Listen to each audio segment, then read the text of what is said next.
गुरुदेव उस समय नेमावर में विराजमान थे। तो नेमावर में महाराष्ट्र से बहुत सारे श्रावक श्राविकाएं आए और उस दिन का एक इतिहास रचा गया कि जब करीब 600 से ऊपर लोगों ने एक साथ प्रतिमाओं के व्रत ग्रहण किए थे। किसी ने 2 प्रतिमा, किसी ने 5 प्रतिमा, किसी ने 7 प्रतिमा, किसी ने 10 प्रतिमा के व्रत ग्रहण किए। ऐसे करीब 600 से ऊपर लोगों ने एक साथ, नेमावर का वह क्या अभूतपूर्व वो दिन था जब गुरुदेव की सन्निधि में 600 से ऊपर लोगों ने देश संयम ग्रहण किया। 10 प्रतिमा तक के धारी स्त्रियां, पुरुष, वृद्ध, जवान भी, जिन्होंने प्रतिमाओं के व्रत ग्रहण कर लिए। और गुरुदेव का मनोहर उद्बोधन 2 समय तक उनको निरंतर मिलता रहा। 3 दिन, मतलब 2 दिन में गुरुदेव ने 4 बार उनको अपनी दिव्य देशना से 1.5 घंटे तक प्रभावित किया। वे जब गुरुदेव से समृद्ध होकर के अपने स्थान को, गंतव्य को वापस लौटने को हुए तो उनका 52 गजा क्षेत्र में आना हुआ। हम वहां पर बैठे थे। पूजन इत्यादि गुरुदेव का होने के बाद कुछ श्रावक लोग हमारे पास आए। पास आकर के कहते हैं, महाराज इस महिला ने 8 प्रतिमा के व्रत ले लिए हैं। हमने कहा 8 प्रतिमा के व्रत ले लिए हैं, बहुत बड़ी बात है। हाँ, और इसकी पुत्री है, उनकी पुत्री ने 7 प्रतिमा का व्रत ग्रहण कर लिया महाराज जी। हाँ, आपको ताली बजाने में आनंद आता है, उनको कहना चाहता हूं वो सुनने में आनंद लें। क्या 7 प्रतिमा का पुत्री ने व्रत ग्रहण कर लिया। पुत्री की उम्र थी सिर्फ 23 साल की। 7वीं प्रतिमा का व्रत ग्रहण करके वे वहां से लौटे तो किसी श्रावक जो पीछे से उनके साथ ही लोग आए थे, उन्होंने बताया, महाराज श्री, अभी 3 वर्ष पूर्व जब महाराष्ट्र में बहुत तेज बाढ़ आई थी, उस बाढ़ में इस परिवार का पूरा घर बह गया था। परिवार में भोजन के लिए भी कुछ नहीं बचा। फिर हमने सोचा कि 3 वर्ष पूर्व ही भोजन के लिए कुछ नहीं बचा और अभी आप प्रतिमा के व्रत ग्रहण कर लिए। बोले हाँ महाराज श्री, हमारे घर में 5 लोग हैं और 5 के 5 लोगों ने प्रतिमाओं के व्रत ग्रहण कर लिए गुरुदेव के पास जाकर के। मैंने उनसे पूछा जीविकोपार्जन कैसे होता है। उन्होंने कहा बड़ी विनय पूर्वक, महाराज श्री, वो सामने वाला पड़ोसी रहता है, उसके गन्ने का एक खेत है, उसके गन्ने के खेत में जाकर के हम गन्ना काटते हैं और गन्ना काटने से जो हमको गन्ना की कटाई का पैसा मिलता है उसमें से हमारे परिवार का खर्च चल जाता है। बड़े मुस्कुरा के कहते हैं कि हम दूसरे के खेत में जाकर के गन्ना काटते और गन्ना काटने से जो हमें पैसा मिलता, उस पैसे से हमारे परिवार के 5 लोगों का अच्छे से खर्च चल जाता है। फिर हमने कहा मकान, बोले उसने ही दे दिया था, खेत में ही एक मकान दे दिया था, थोड़ा सा ऐसा मिट्टी का था, उसको बना लिया है और उसी में हम 5 लोग रह लेते हैं महाराज श्री। और हमारी जमीन है लेकिन अभी हमारे पास पैसा नहीं था, इसलिए हमने अपना मकान नहीं बनाया और गुरुजी के पास जाकर के हमने प्रतिमा के व्रत ले लिए। आप परिस्थितियां देखिए कि घर का मकान नहीं है, घर के लिए कुछ नहीं है। और हमने फिर उनसे पूछा, अंदर दया उपजती है ऐसे शब्दों को सुन करके। हमने उनसे पूछा कि वो जो खेत में आप कटाई करते हैं, उस खेत की कटाई से आपको कितना मिल जाता है। तो उन्होंने कहा 6,500 रुपये महीना मिल जाता है।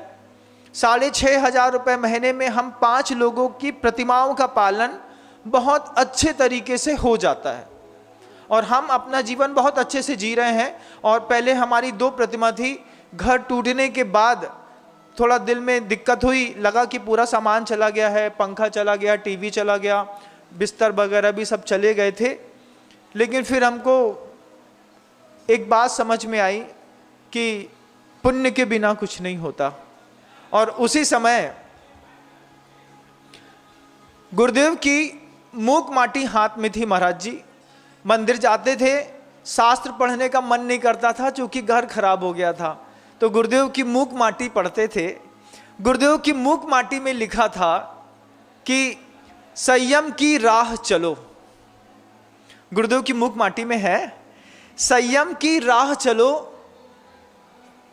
राही बनना ही हीरा बनना है। राही शब्द स्वयं विलोम रूप से कह रहा है, राही ही रा। जब ये पंक्ति गुरुदेव की हमने मूक माटी में पढ़ी, वो श्रावक कहता है बंधुओं 6,500 रुपये मात्र महीने का मिलता, और 5 लोग, उसमें से एक की 8 प्रतिमा का व्रत, 23 साल की पुत्री की 7 प्रतिमा का व्रत, उसके वृद्ध दादा दादी थे जिनकी उम्र करीब 70-75 साल की थी, उनके 3-3 प्रतिमा के व्रत। हम सोचते रहे 5 लोग एक घर में, घर स्वयं का नहीं, सब व्रती 6,500 रुपये महीना, कैसे व्रत पालते होंगे। उसी समय बगल में कुछ श्रेष्ठी लोग बैठे थे। उन श्रेष्ठियों में से एक श्रेष्ठी ने हमसे इशारा किया, महाराज जी 5 लाख रुपए हमारी तरफ से इस परिवार को दे दीजिए, ये अपना मकान बना लेगा, क्योंकि आर्थिक अभाव बहुत है, गरीब हैं। हमने उनको इशारा करके कहा कि हम बात करते हैं, एकदम से धन किसी की अपेक्षा करो तो उनको बुरा लगता है। हमने कहा हम बात करते हैं, आप शांत बैठो। तो उनने हमको भरोसा दे दिया कि आप हमारी तरफ से 5 लाख रुपए इनको दे दो, ये अपना मकान बना लेंगे, अच्छे से रहेंगे। हमने उन श्रावक से पूछा कि आप 5 लोग प्रतिमाधारी हैं, किसी की 8 प्रतिमा, किसी की 7 प्रतिमा, किसी की 3-3 प्रतिमा के व्रत हैं, तो आप लोग दूसरे के घर में रहते हैं, स्थितियां खराब हैं, एक काम करो घर बनवा लो। हाँ महाराज जी 3-4 साल मेहनत करेंगे, पैसा आ जाएगा, घर बनवा लेंगे, कोई विकल्प नहीं है। हम जहाँ रहते हैं वो भी जैन का घर है, बहुत अच्छे से रखता है, कोई विकल्प नहीं है। तो उनके कहने में, शब्दों में इतनी निर्मलता, उनके शब्दों में इतना मृदु भाव था कि सुनकर के अंदर से हृदय द्रवित हो रहा था। तो वो श्रावक से हमने कहा कि एक काम करो, 2-3 लाख रुपए में तो मकान बन जाता है। हाँ महाराज जी 4 लाख रुपए में बन जाएगा। तो वो इशारा करके हमसे कहते हैं, हम तो 5 दे रहे थे, इनका 4 में बन जाएगा, 5 दे दीजिए इनको। हमने कहा पैसा ले लीजिए और 4 लाख रुपए लेकर के अपना मकान बनवा लीजिएगा। वो कहते हैं हमें पैसा नहीं चाहिए, व्रती 3 प्रतिमा, 7 प्रतिमा, 8 प्रतिमाधारी। हमने कहा पैसा नहीं चाहिए, मकान बन जाएगा महाराज श्री, मकान का कोई विकल्प नहीं है, हम व्रती हैं, हमें कोई विकल्प नहीं है। तो हमने कहा नहीं, कोई व्यक्ति हमारे पास आए थे, उन्होंने हमसे कहा था कि महाराज धर्म क्षेत्र में साधर्मी वात्सल्य के लिए अगर कोई ऐसा कोई साधर्मी मिले कि जिसको वास्तव में धन की आवश्यकता है तो आप हमें दे दिया, हम आपको संकेत दे देंगे, आप हमें उनको दे दीजिएगा। तो हमने कहा हमारे पास थे, आते हैं ऐसे लोग जो स्वयं अपनी न्याय उपार्जित संपत्ति एकत्रित करते हैं, आकर के बोलते हैं साधु संतों के पास, महाराज 50,000 रुपये दान देने का भाव है, 10,000 रुपये दान देने का भाव है, 20,000 दान रुपये देने का भाव है, उसका आप जहां समायोजित बना लें। अच्छा, अपनी सामर्थ्य के अनुसार हर आदमी दान देता है। तो उसने अपने सामर्थ्य से कहा कि महाराज 5 लाख दे दीजिए, कोई बड़ी बात नहीं है। उस व्रती से कहा आप 5 लाख ले लीजिए, अपना मकान बनवा लीजिएगा। व्रती कहते हैं महाराज हम 6,500 रुपये में भी पैसा बचा लेते हैं। हमने कहा कैसे बचा लेते हैं? उन्होंने कहा हम संयमी हैं। संयमी, हमने कहा वो तो हमें समझ में आ रहा है, 6,500 में कैसे बचा लेते होगे? गैस सिलेंडर रहता है, घर में आटा दाल लाना पड़ता है, लोगों के वस्त्र की आवश्यकता पड़ती है, बिजली का बिल लगता है, उसके बाद भोजन इत्यादि में शुद्ध घी तेल इत्यादि सब व्रतियों को लगते होंगे। 6,500 में 5 लोग का कैसे पूछता है? आप सोचिए, आपका पूछ जाएगा एक आदमी का? देखिए संयम की कीमत। 6,500 रुपये में उनने कहा, महाराज जिस दिन हमारा घर बाढ़ में बह गया था और पहली बार हमें आगम सागर जी महाराज के माध्यम से हमारे घर को बनाने की कोशिश करी गई थी और वो व्यवस्थित बन गया था महाराज, लेकिन कर्मोदय में फिर टूट गया। तब से हमने संकल्प कर लिया हम किसी का दान नहीं लेंगे। फिर हमने ये संकल्प कर लिया गुरुदेव की मूक माटी पढ़ करके, संयम की राह चलो, राही बनना ही हीरा बनना है। मुझे अपने जीवन को हीरा बनाना था। खूब आकुल व्याकुल परिणाम होते थे महाराज जी जब तक हमारे पास व्रत नहीं थे। व्रत की परिभाषा जैसे हमने सावकाचार सुनी, वो हमसे सिर्फ इसलिए बात कर रहा था, महाराज जी आपके रत्नकर्णक सावकाचार की क्लास हम पहले सुनते थे और उससे हमको प्रेरणा मिलती थी। उस सावकाचार की क्लास ने हमारे जीवन को बदलने का काम किया, लेकिन उस दिन बाढ़ में वो मोबाइल भी गिर गया, बह गया, जिससे हम आपकी क्लास सुनते थे। उसके लिए भी हमारे पास पैसा नहीं रहा, लेकिन फिर वो बात भर गई थी। गुरुजी के पास गए और हम 7 प्रतिमा के व्रत लेकर के चले आए। चेहरे में प्रत्येक समय उत्साह। कहा धन लेकर के आप पहले अपना मकान बना लो, व्यवस्थित कर लो। 6,500 में कैसे घर का खर्च चलता है? बोला महाराज जी जो गन्ना काटते हैं ना, वो गन्ना का मालिक जो है उससे रस निकालता है, तो जो गन्ने की वो जो ठूट बचती है उसी से जला करके हम भोजन पका लेते हैं, तो हमको गैस वगैरह नहीं लगता। हंस रहा है, हंसते हंसते बोल रहा है। आप गंभीरता से सुनिएगा, वो हंस के बोल रहा है, आप गंभीरता से, कि वो जो गन्ने का रस निकालने के बाद गन्ने का अपशिष्ट बचता है, उससे हम घर का चूल्हा जला करके पूरा खर्च चला लेते हैं और उसी से हम सारी व्यवस्था कर लेते हैं, किराए के मकान में रह लेते हैं। हमने कहा, सोच रहा था मन के अंदर कि कितना धन का अभाव है, और ये भी सोच रहा था कि बगल में वो जो श्रावक हमसे बोल रहा है कि 5 लाख रुपए इनको देकर के इनका घर बना दो, उसका कितना उदार भाव है जिन धर्म के प्रति, साधर्मी के प्रति। जब उनसे कहा कि ले लो, तो वो कहते हैं उस 6,500 रुपये में से 4,300 रुपये में हमारे घर का मासिक खर्च निकल जाता है, उसके बाद हमारे पास पैसे बच जाते हैं महाराज श्री, और उसमें 2,300 रुपये हर माह हम बचा लेते हैं। आज उसमें से हम 17,000 रुपये इकट्ठा करके लाए हैं। किसी और साधर्मी को जरूरत हो तो आप हमारी तरफ से उसको दे दीजिएगा।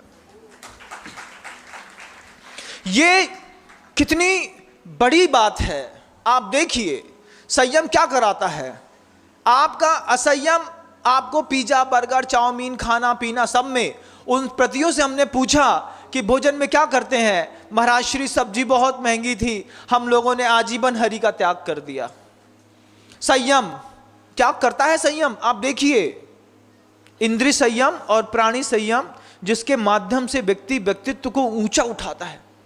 तुमको दुनिया भर में 10 लाख वनस्पति कायिक में तुमसे कहें कि तुम मर्यादा खींच लो कि 20 वनस्पति कायिक के अलावा हम जीवन में उपयोग नहीं करेंगे। एक बार थाली में तो 5-6 से ज्यादा आती ही नहीं होगी, 20 का संकल्प कर लो, लेकिन तुम कभी संयमित नहीं हो सकते।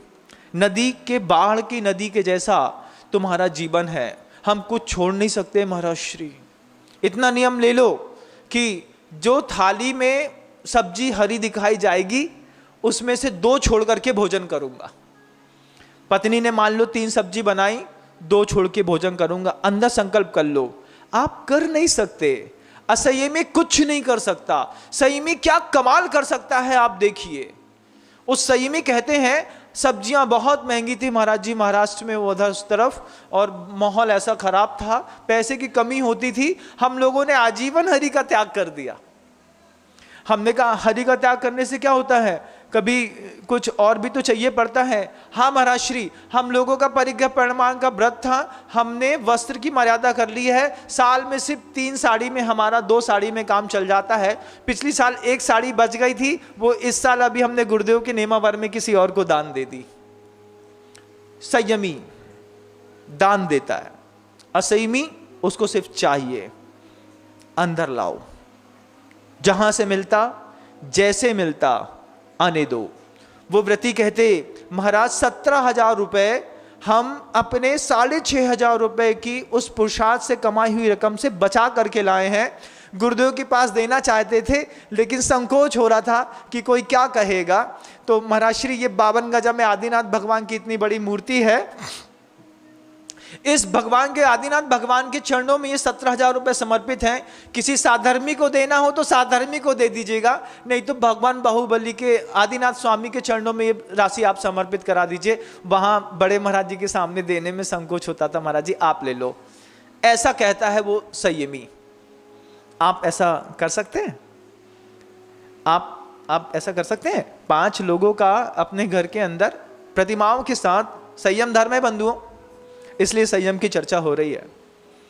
आप उस गृहस्थ से अपने जीवन की तुलना करिएगा। गुरुदेव ने इसी ऐसे उदाहरणों को गुरुदेव के पास एक बार नहीं कई बार आए।